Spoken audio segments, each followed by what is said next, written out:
और वहीं दूसरी तरफ वक्फ संशोधन कानून के खिलाफ सुप्रीम कोर्ट में याचिका, अभी तक कई याचिकाएं दाखिल हो चुकी हैं। धार्मिक स्वतंत्रता के अधिकार के उल्लंघन का आरोप लगा है। राष्ट्रपति की मंजूरी मिलने के बाद वक्फ संशोधन विधेयक कानून बन चुका है। हालांकि संसद के दोनों सदनों से पारित होते ही इसे सुप्रीम कोर्ट में चुनौती दे दी गई है। अभी तक कई याचिकाएं दाखिल हो चुकी है जिनमें इसे संविधान के खिलाफ और धार्मिक स्वतंत्रता के मौलिक अधिकार का उल्लंघन बताते हुए चुनौती दी गई है। लेकिन अगर किसी कानून को परखने के कोर्ट के दायरे को देखा जाए तो वो थोड़ा सीमित होता है। किसी भी कानून को 3 आधारों, विधायी, सक्षमता, संविधान का उल्लंघन और मनमाना होने के आधार पर कोर्ट परखता है। तीनों आधारों को कोर्ट देखा जाए तो इसे खारिज कराना बहुत आसान नहीं लगता है। माना जा रहा है कि सुप्रीम कोर्ट में होने वाली बहस में धार्मिक स्वतंत्रता का मौलिक अधिकार ही केंद्र में होगा। सुप्रीम कोर्ट जो व्यवस्था देगा वही लागू होगी।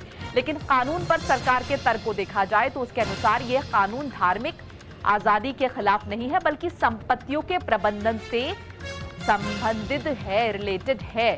नीरज मिश्रा लगातार हमारे साथ बने हुए हैं। नीरज, वक्फ संशोधन विधेयक का जिक्र जो कि अब कानून का रूप ले चुका है, संसद के दोनों सदनों से पारित हुआ, सड़क से लेकर संसद तक हमने संग्राम इस पर देखा है और अब ये मामला सुप्रीम कोर्ट में।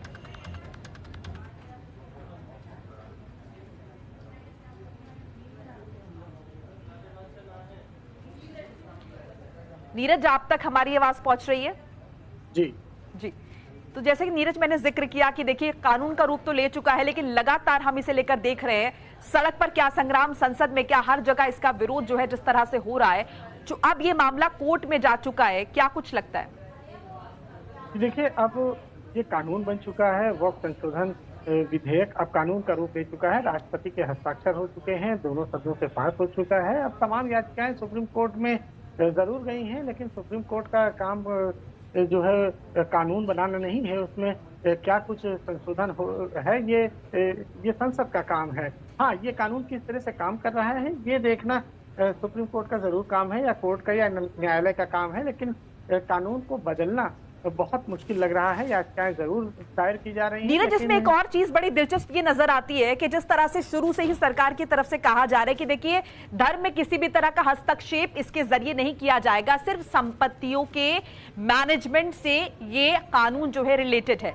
तो ऐसे में आपको क्या लग रहा है कि जो तमाम याचिकाएं कोर्ट में दायर की गई हैं, क्या ये सिर्फ राजनीतिक रोटियां सेकने के मकसद से की गई? क्योंकि जिन लोगों ने ये याचिका दायर की है वो भी इस बात को बखूबी समझते हैं।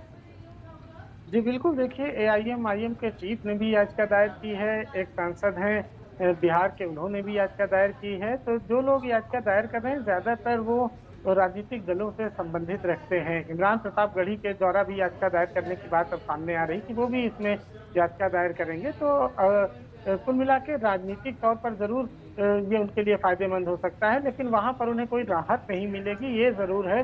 क्योंकि ये पूरा मामला धर्म से नहीं जुड़ा है, ये पूरा मामला संपत्तियों को लेकर जुड़ा हुआ है, संपत्तियों के प्रबंधन से जुड़ा हुआ है। जो संपत्तियों की लूट हो रही थी उससे जुड़ा हुआ है, उसमें उसके लिए कानून बनाया गया है। जो वक्फ की संपत्ति होती है उसे कहा जाता है कि ये ईश्वर की संपत्ति है, इसका उपयोग सभी के लिए होना चाहिए। लेकिन देखिए, पूर्व समय में तमाम लोग ऐसे थे जिन्होंने वक्फ की संपत्तियों पर कब्जा किया और मनमाने तरीके से उन्हें बेचा, खुद किया, और इसको लेकर तमाम यही लोग जो आज आंदोलन कर रहे हैं, ये उस समय उन संपत्तियों को बचाने के लिए आंदोलन कर रहे थे।